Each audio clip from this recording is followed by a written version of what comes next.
Blue. Delta. And we're giving you the update deck profile for our Pegasus deck.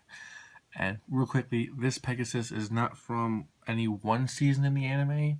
This is one of our few hybrid decks where we kind of combine a couple seasons to give them a full deck. We don't really like to do this. We only do it where we really want to have a character have a more unique 40-card deck. Than just 3 of everything. Right. Now, it's not a standing rule. There are some characters we will just give them 2 or 3 copies to help fill out their deck, when we really can. Pegasus was one.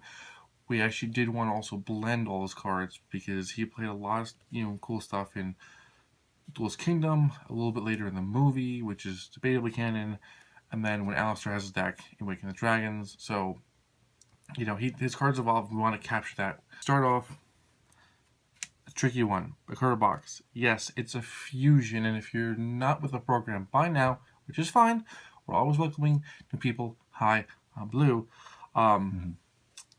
Since the point of what we do is to play like the anime, Bakura Box was a normal monster in the anime. We have the errata to be a normal monster in the anime. Same with Flame Swordsman, a few others. You can see our list of all the erratas down below in the description. Because that was among the many changes from the original anime to the TCG or the OCG, was that they changed a lot of cards that were normal to fusions, and now it's just a whole mass of, cards. It was always... Bunny. Yeah. Pegasus, Dark Rabbit. There was a moment, it kind of worked with Toon World, even though it really kind of doesn't. Toon World had more extensive capabilities in the original anime, where there really was very vague definitions of, quote, rules and, quote, effects. It kind of was like whatever just happened. So Dark Rabbit was always a fun, kind of cool card. Not like the greatest, but it just, it's kind of that hits you in the childhood. Illusionist Faceless Mage. You dropped this against Yugi in that videotape duel Pegasus did in episode 2 or whatever. Yeah, when he stole Yugi's grandfather's soul, because he's a really bad guy. He was really bad in the first season. Kukukachu. And then Yamabukuro stole his Millennium Eye and knocked him out and didn't kill him. And he woke up, he's like, oh, you know what? I'll be a nice guy. I like kittens and butterflies and puppies and rainbows. And let me go help Yugi because, Parrot Dragon. What a cool card. Yeah, really, really cool card. 5 stars, 2,000 attack, 300 defense. It is a dragon type, even though it is also a bird. So on the era of dragon or winged beast, they went with dragon. Doesn't matter. It's really cool. Just furthers Pegasus' cartoon theme. Yeah, because, again, for the most part, Pegasus' theme was cartoons. Saturday morning cartoons. And he created the whole card game, and he's like, I like cartoons. I was like, okay. But Archery Girl. Later to be turned into Toon Mermaid. Yeah, one of the many cards in this deck that really were more of... It started out as a normal monster, and then it was toonified through Toon World, which, again, as those of you who play the card game know, does not work that way. But the original anime kind of made up everything. Next up, Ryan. Really interesting how it says giant dragon still in a shell. But, we see him come out later when he's manga Ryan. Thousand Eyes Idol. This one did not get a tune form. Yeah, no one can tunify that. That is not tunable. Pegasus used this and, relinquishing those cards after he got a little upset because Yugi put a kibosh on his whole tune strategy. Pegasus added a couple cards to his deck specifically for his duel with Yugi, so, like a lot of times it happens in the anime, they'll have a theme, something will happen, and they'll flip their themes. Like in one of the GX duels, Aster started off with his E-Heroes with the alt arts of Jatens, and then his E-Hero went by, his E-Hero Shining Phoenix Enforcer, Phoenix Enforcer was destroyed, and then he brought the D-Heroes. So it's like, you see a lot of times in the animes, they'll kind of have a theme and then conveniently switch to the other theme that they had when the first one crumbles instead of having an awkward mix. I'd love to be an anime character. It must work out really nicely for them.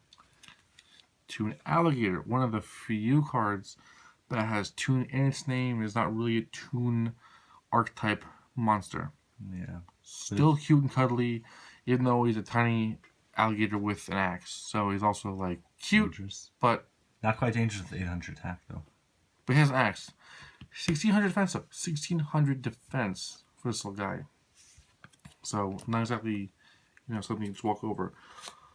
Alright, that's it for the normal monsters. Now to the effect monsters. To start off, because everything is done alphabetically, but the best way to start off, I suppose, was when you watch Duel of Kaiba versus Pegasus. Pegasus traps Toon World. Pegasus steals Blue Eyes. Pegasus summons or creates Blue Eyes Toon Dragon. It's kind of one of the first of the little tunes we got to see after everyone's in the audience is gawking at Toon World and kind of being confused. And actually, apparently, Yugi saying that Toon World was so powerful that it was never put in circulation, but figures Pegasus would have it.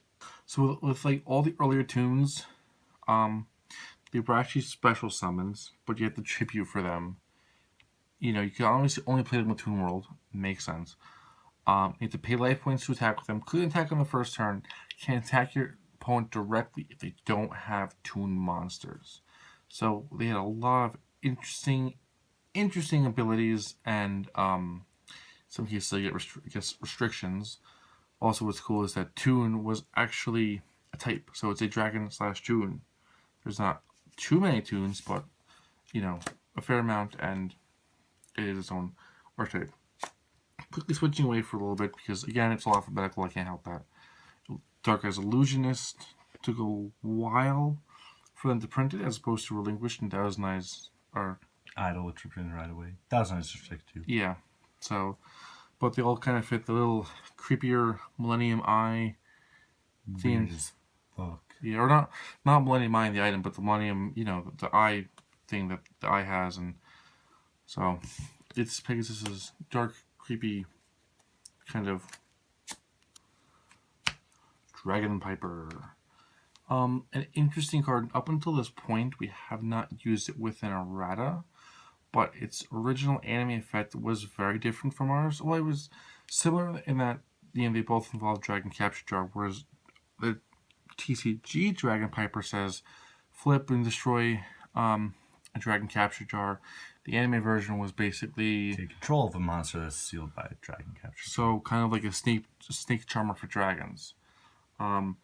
We're now going to play it with that effect because it kind of just completely defeats the purpose of Dragon Capture Jar. So going forward, we're going to use this card as if it takes control of a dragon in Dragon Capture Jar. Jigen Bakudan, and I promise that's it of the non-tunes till we get back to everyone's favorite little cartoon devils. Jigen Bakudan.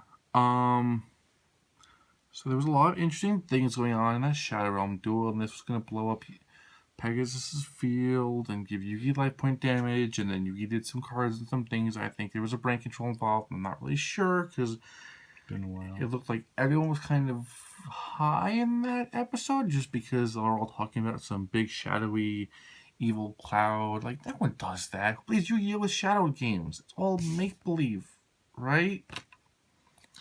Manga Ryuran.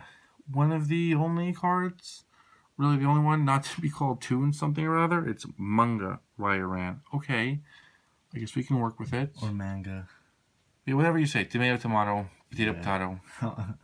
I know someone who's itching to chew us out on the pronunciation.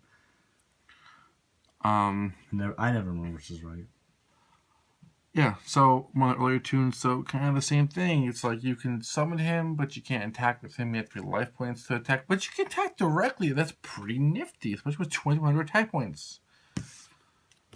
These tunes are so confusing. Oh, here's a familiar face. One of everyone's favorite duel monsters, cartoon form, which makes it cute. Kind of. Dark Magician Girl? Toon Dark Magician Girl? He played this in the movie. Who doesn't love this card? I mean, one of everyone's favorite duel monsters just got like 10 times cartoonier. And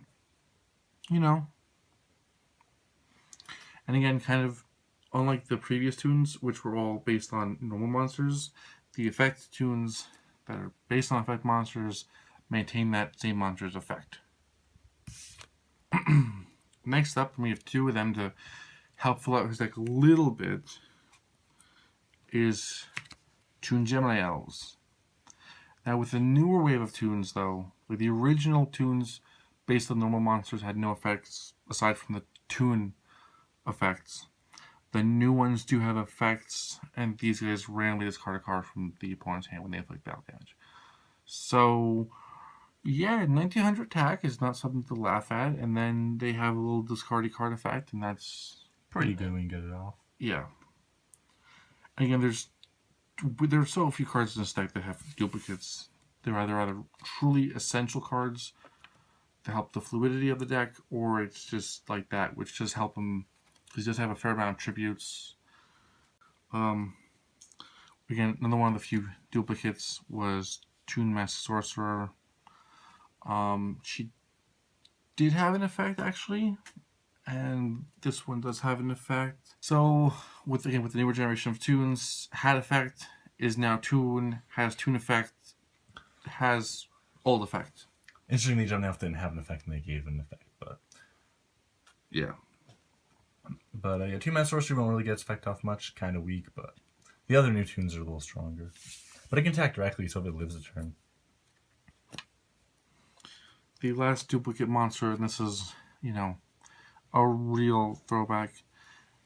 I'll say that, to an extent, our duplicates are arbitrary. If you wanted to change ratios, if you want to build your version, you're more than welcome to. We found that these were pretty good ratios, though, to kind of help him out, because we could always, if you want duplicate or triplicate like Blue Eyes Toon, sure, you can. But you have extra tribute monsters. Yeah, so... a little hard to summon. So again, the last one of the original set of Toons. I've already explained it. You guys know how those work. Pretty cool, Some of actually my favorite monsters from the original were the Toons. I never really was too interested in playing them, but they were always really cool to see. The last one is Yugi's Summon Skull in its new evil cartoon demon form. It's really cool, a little creepy. His last monster, however, is Relinquished. This dude was originally from the Metal Raider set. I'm sorry, Magic Ruler. Was printed in Starter Deck Pegasus. And that was cool when everyone had one then. It's pretty useful. This is also a limited edition from Magician's Force where they reprinted 6. If you manage to summon, you soak up a monster. It's decent. It's good. Yeah, I mean, better if you can get 1,000 times restrict off it. Relinquished was always at least really cool looking to me, aside from being kind of creepy. And again, it not exactly like Dark Eyes Illusionist, but they have the theme between themselves. I'm not really going to officially say that they are related monsters, but you can kind of look at them and say, hey, they kind of look like their distant cousins. Alright, spell cards. Relinquish's Ritual. Oh no, it's so hard to summon a 1-star ritual monster. Were you ever going to find the tributes for it? Card of Sanctity. Again, this is from later on, so it's a blend of the two decks. I think he played in the movie. This is not to say, though, that we will only ever make this one deck. Hint, hint, wink, wink. From the movie again, Cost Down. Actually, really helpful through Toons. Again, though, the all the cards in the movies were published, though, in the novelization. So, if you see something here that we say it was in the movie, but it wasn't actually played in the movie, we're actually referencing that the 40-card deck lists for Yugi Kaiba Pegasus were in the novelization, which makes it really easy because those are the official deck lists. We don't have to go fill in any blanks. They give them all at least 40 cards. Cost Down made a few appearances here and there as well. It's not like a one-off. This guy. Mimicat. Or, really in the anime, was Doppelganger, but Konami pushed off printing this card to print something else completely worthless and stupid in some set somewhere called Doppelganger. So this is now Mimicat. Another great example of the anime cards kind of getting screwed by Konami because they kind of weren't caring Doppelganger enough. might be a 5D's anime card, but they still shouldn't have screwed the original anime card. Regardless, the point stands. This was Doppelganger first. This came first, and this cartoony little card is really cool. If you don't know what it does, it takes a card from your opponent, and if it's spell trap, you can play it. If it's a monster, you can summon it. That's pretty good. The only condition is you have to have, Toon World and Toon Monster. Yeah. But if it's in a Toon deck, you're probably not going to have that problem of being kind of restricted. Unless you open a hand of like Chicken Bakudan, Relinquish, that stuff. Yeah, then you kind of like screw. Still, it's good. All right, basic cards, polymerization, Monster Born. We all know what they do. If you don't, I can't help you. If you're new to Yu-Gi-Oh, though, please subscribe and keep watching. It's a good game. It's interesting. Monster Born summons any monster. We will very sarcastically explain to you how to play a children's card game well. Yeah. Shine Palace was literally an upgrade to Toon World when he played this card, even though it was equipped to his blue eyes. It only works on light monsters, of which there is, like one being blue eyes. Toon World looked like that. It replaced the creepy, graveyardy hauntiness of Toon World and made it the Shine Palace. Yeah. So don't ask me why it actually kind of equipped Toon World and Blue Eyes. It was the original anime. They had no rules. They were all walking around like high and drunk and making things up and so Toon Rollback does a little bit of what it says, kind of it rolls back. So a Toon monster can make a second attack during each battle phase this turn is the word. There's a lot of cards that say each battle phase.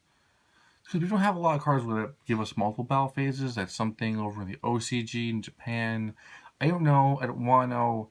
Yu-Gi-Oh! Is confusing enough. The battle phase and the damage stuff specifically. So I'm just going to say your monster can make a second attack during the battle phase. Your Toon monster, if I need to clarify that. Alright, here's a card we have 3 of. Why? Because it's very, very important. Really helps the fluidity of the deck. It helps the deck to move. That card, a lot of you competitive players definitely know this from some Exodia decks. I played that deck myself actually at one point, is Toon Table of Contents, which lets you search out any card with Toon in the name. Or they specify Mangaraya Ran because it's a Toon too. They just changed the name. They want you to be able to search it. They wanted one Toon with a different name and they had to specify him. It's like the whole guy, it's like, did you need a special invitation? Yeah, he did.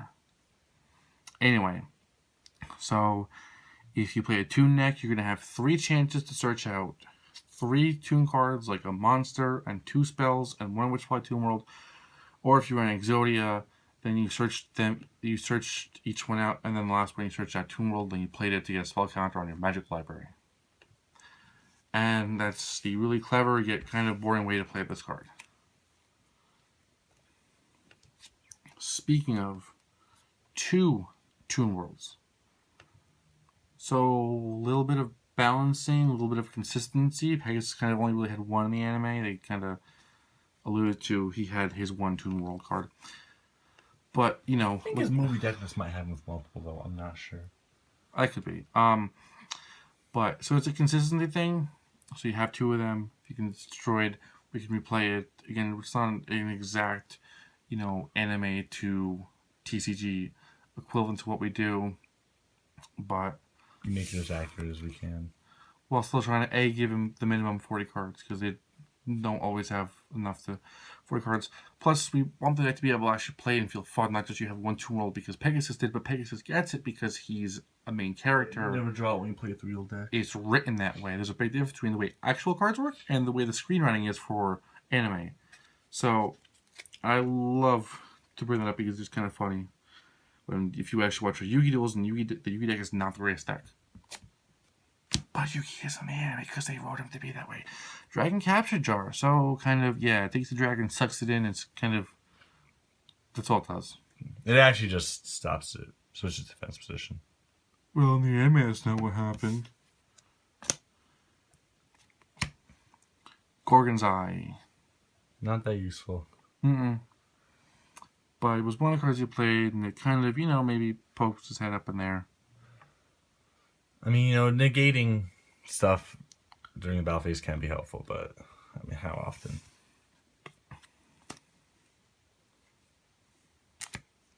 Toon Toon Mask. This isn't his deck that Alistair stole. So this is like one of the newest cards. So the way Toon Mask works, if you're not familiar with it, basically is if you have Toon World. So we're seeing a common theme here. Target opponent's monster that you control, and you can summon a Toon monster whose level is equal to or less than, ignoring the summoning conditions, which is great because those Toons are kind of picky how you bring them out. So basically, if your opponent drops something with like 8 stars or more, you can bring out anything from your hand or deck.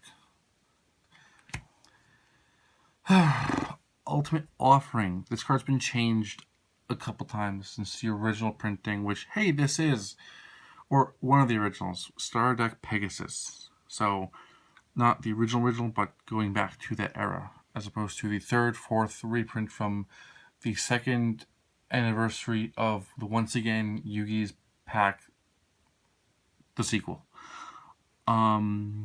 So we're going with the original fact because that's kind of how they worked in the anime, which is you and your opponent can each pay 500 life points to get an extra normal summon or set, which is great for your Toons because they're all a lot of the earlier ones count as special summons. So if you normal summon, you duplicate normal summon, you special summon Blue Eyes Toon Dragon, your opponent hates you. Again, in our documents of our Arise below, you will see the written out description, or you can just go find the original printed one. We didn't change it from that. The very last card in the entire deck, Thousand Eyes Restrict, was his boss monster. Once Toon World fell, it was relinquished, plus Thousand Eyes Isle. It's really kind of creepy as all hell, because it's covered in eyes, Disturbing. and it's got teeth in its stomach, and it's got claws, and I don't know what the pleasant sight. hell that is. It's got eyes on its chest. Ugly, ugly, ugly ass thing. But a good card. Very good card. So good, it's kind of banned because of a certain format. It was wreaking havoc in. For those who know. But again, because our decks don't really take into account any kind of ban lists or advanced play, because it's supposed to replicate the anime we all loved in its purest, we have it here. Hello, Mr. Ugly Pants. Anyway, so that is Pegasus' 40 card deck plus 1 card extra deck. So, again, it's a hybrid deck. We're not saying there will never be other decks. I'm not confirming there will be other decks right now. We like to clarify. Leave the possibilities open. Very ambiguous. And guys, thank you so much for watching. As always, we're going to be bringing you lots of duels, lots of deck profiles. We also have a lot of big changes coming to the channel, so look for just a lot of cool stuff to come. We're always trying to make things better for you guys. And as always, thank you guys.